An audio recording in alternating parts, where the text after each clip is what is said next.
بسم اللہ الرحمن الرحیم۔ معزز خواتین و حضرات، السلام علیکم ورحمۃ اللہ وبرکاتہ۔ ہم عام طور پر یہی سمجھتے ہیں کہ نبوت اور رسالت یہ پھولوں کی سیج ہوتی ہے، اس میں کسی قسم کا کوئی شبہ نہیں کہ نبوت اور رسالت بہت بڑا اعزاز ہے، بلکہ میں سمجھتا ہوں کہ انسانی تاریخ کا سب سے بڑا اعزاز ہے۔ لیکن یہ بھی یاد رکھیے کہ نبوت اور رسالت کی ذمہ داریاں اس اعزاز سے کہیں زیادہ ہوتی ہیں۔ جو آیت مبارکہ آج ہم شروع کر رہے ہیں، اس آیت مبارکہ کے ترجمے اور تفسیر کی روشنی میں آپ کو یہ پتہ چلے گا کہ انبیاء علیہم السلام ان کی کیا مجبوریاں ہوتی ہیں، اور رب کائنات دراصل ان انبیاء کی داستانوں کے ذریعے ہماری کیسے تربیت کرنا چاہتے ہیں۔ یہ ساری کی ساری باتیں بعد میں، لیکن معمول کے مطابق سب سے پہلے آیت مبارکہ کا ترجمہ، آیت مبارکہ کی تلاوت، پھر ترجمہ اور پھر مختصر تفسیر۔ رب کائنات ارشاد فرماتے ہیں:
معزز خواتین و حضرات، رب کائنات کی پاکیزہ کتاب قرآن مجید، پارہ ہے 17، سورہ مبارکہ کا نام الانبیاء اور آیت مبارکہ ہے 87۔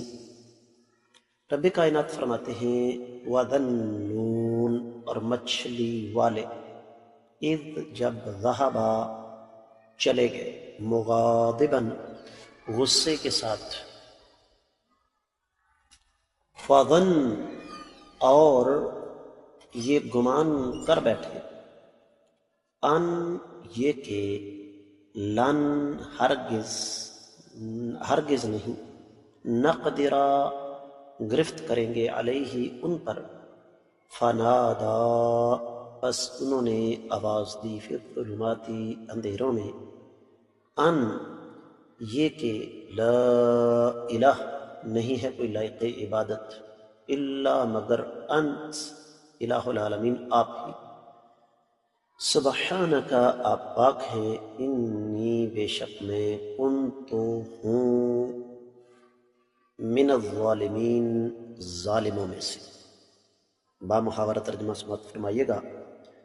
اور مچھلی والے یعنی سیدنا یونس علیہ السلام کو یاد کرو جب وہ غصے سے چل دیے اور سمجھ بیٹھے کہ ہم انہیں گرفت میں نہیں لے سکیں گے، بالآخر انہوں نے اندھیروں میں آواز دی، اے اللہ آپ کے سوا کوئی بھی لائق عبادت نہیں ہے، آپ پاک ہیں، بے شک میں ظالموں میں سے ہو گیا۔ معزز خواتین و حضرات، میں آگے بڑھنے سے قبل آپ کی خدمت میں یہ بات عرض کر دوں کہ یہ داستان ہمارے ساتھ چلے گی کم از کم 1 دن سے زیادہ، اس لیے کہ امام ابن کثیر رحمۃ اللہ علیہ نے اس پر بڑی لمبی چوڑی تفصیل بیان کی ہے، اس کو اختصار کے ساتھ بھی اگر بیان کیا جائے تو وقت چاہیے، اس لیے داستان دلچسپ بھی ہے، عبرتناک بھی ہے، سبق آموز بھی ہے، اور اس کا میری اور آپ کی عملی زندگی کے ساتھ انتہائی زیادہ گہرا تعلق بھی ہے۔ معزز خواتین و حضرات، یہ جو داستان ہے اس کے بارے میں ابن کثیر رحمۃ اللہ علیہ فرماتے ہیں کہ یہ داستان یہ یہاں بھی بیان ہوئی، آگے سورہ صافات میں بھی اس کا تذکرہ ہے، اور پھر سورہ النون میں بھی ہے۔ ہستی مقدسہ کا نام تھا یونس بن متہ علیہ السلام، ایک بستی تھی جس کا نام نینوا تھا، اور یہ موصل کے قریب، موصل شہر کے قریب ایک بستی تھی جہاں یہ ہستی مقدسہ مبعوث ہوئی، یونس علیہ السلام تشریف لائے اور اپنی قوم کو انہوں نے اللہ تعالیٰ کے دین کی طرف دعوت دی، تو قوم نے وقتی طور پر انکار کر دیا، اپنے کفر یا عقائد پر ڈٹے رہے، تو سیدنا یونس علیہ السلام شدید غصے کی حالت میں ان کو چھوڑ کر نکل کھڑے ہوئے اور قوم سے کہہ دیا کہ 3 دن کے بعد تم پر اللہ تعالیٰ کی طرف سے عذاب آ جائے گا۔ تو انہوں نے جب اس بات کی قوم نے تصدیق کر لی تو پتہ چلا کہ نبی جو کچھ بھی فرماتے ہیں وہ کبھی غلط نہیں ہوتا،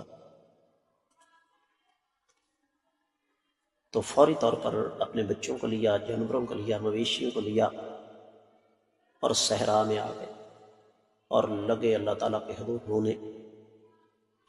اس طرح کے بچوں کو ماؤں سے علیحدہ کر دیا، اور پھر معزز خواتین و حضرات، بقول امام ابن کثیر رحمۃ اللہ علیہ، اس انداز سے بلک بلک کر، تڑپ تڑپ کر انہوں نے اللہ تعالیٰ کے حضور فریادیں کی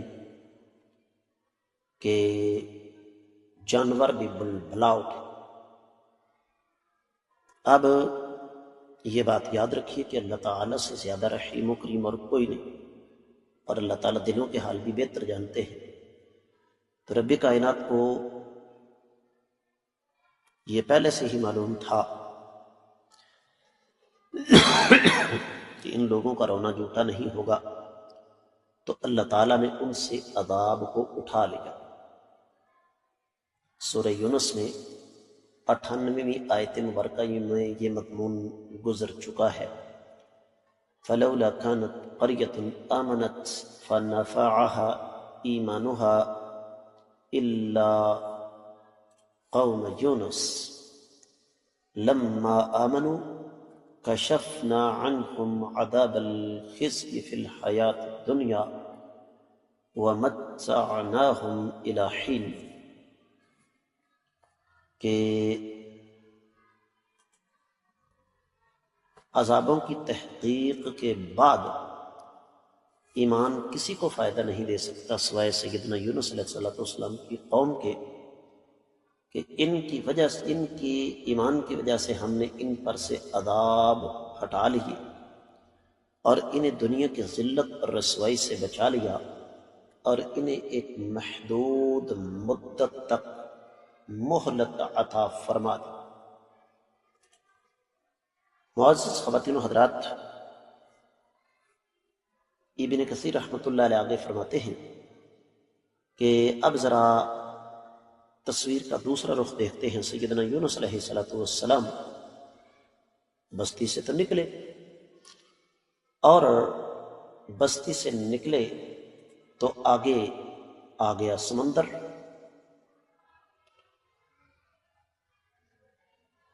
تو ظاہر بات ہے اس کو پار کرنے کے لیے سیدنا یونس علیہ السلام کو ضرورت پیش آ گئی کشتی کی۔ کشتی میں سوار ہوئے تو آگے جا کر طوفان کے آثار نمودار ہو گئے، تو قریب تھا کہ کشتی ڈوب جاتی، تو سب نے مل کر یہ مشورہ کیا کہ وزن زیادہ ہے، ایک آدمی کو سمندر کے حوالے کرنا ہوگا۔ تو قرآن اندازی کی گئی، تو قرآن نکلا سیدنا یونس علیہ السلام کے نام، لیکن دیکھنے میں بھلے آدمی لگتے تھے۔ تمام کشتی والے نے مشترکہ فیصلہ کیا کہ ان کو اس دریا کے سمندر کے حوالے نہیں کیا جائے گا۔ دوبارہ قرآن اندازی کی، پھر بھی یہی نام نکلا۔ تیسری مرتبہ قرآن اندازی کی تو یہی نام نکلا۔ قرآن کہتا ہے فَسَاهَمَ فَكَانَ مِنَ الْمُدْحَضِينَ۔ سیدنا یونس علیہ السلام پھر جب تیسری مرتبہ قرآن نکلا تو فوری طور پر اپنے آپ کو انہوں نے سمندر کے حوالے کر دیا۔ ابن کثیر رحمۃ اللہ علیہ فرماتے ہیں لقد ارسل اللہ سبحانہ وتعالی من البحر الاخضر، کہ یہ بحر اخضر تھا جہاں سے اللہ تعالیٰ نے ایک مچھلی کو بھیجا جو پانی کا سینہ چیرتی ہوئی اس سے پہلے وہاں پہنچ چکی تھی، اور اس نے فوری طور پر اپنا منہ کھولا اور یونس علیہ السلام سیدھے اس کے پیٹ میں چلے گئے۔ اللہ تعالیٰ کے حکم سے نہ کوئی ہڈی ٹوٹی، نہ جسم کے کسی حصے کو کوئی نقصان پہنچا۔ میں نے کہا تفصیلات انشاءاللہ بعد میں۔ تو اس آیت مبارکہ کے ساتھ ابھی مزید ہمارا سفر جاری ہے، باقی انشاءاللہ ہم واقعات کو کل کے سبق میں پڑھنے کی کوشش کریں گے۔ آپ لوگوں سے خصوصی طور پر گزارش ہے کہ جہاں تک ہو سکے اسباق کو صدقہ جاریہ سمجھ کر ہر فورم پر زیادہ سے زیادہ آگے نشر کریں۔ میرے چینل کو اگر ابھی تک آپ سبسکرائب نہیں کر پائے تو ضرور کیجیے تاکہ تازہ ترین اسباق آپ کو ملتے رہیں۔ ساتھ لگی گھنٹی کے بٹن کو ضرور دبائیے گا، اور آپ کا یہ اپنا چینل جو کہ فرقہ وریت سے بالا تر خالصتاً کتاب و سنت کی روشنی میں ترتیب دیا گیا ہے، یہاں آپ کو قرآن و حدیث کے اسباق، جمعے کے خطبات، آپ کے انتہائی اہم سوالوں کے جوابات اور مختلف موضوعات پر حالات حاضرہ کی ملازمت چھوٹے چھوٹے لیکن اہم دروس ملیں گے۔ کامنٹ سیکشن میں اپنے محبت پر پیغامات ضرور ارسال فرمائیے گا۔ آج کے سبق سے اجازت چاہوں گا۔ السلام علیکم ورحمۃ اللہ وبرکاتہ۔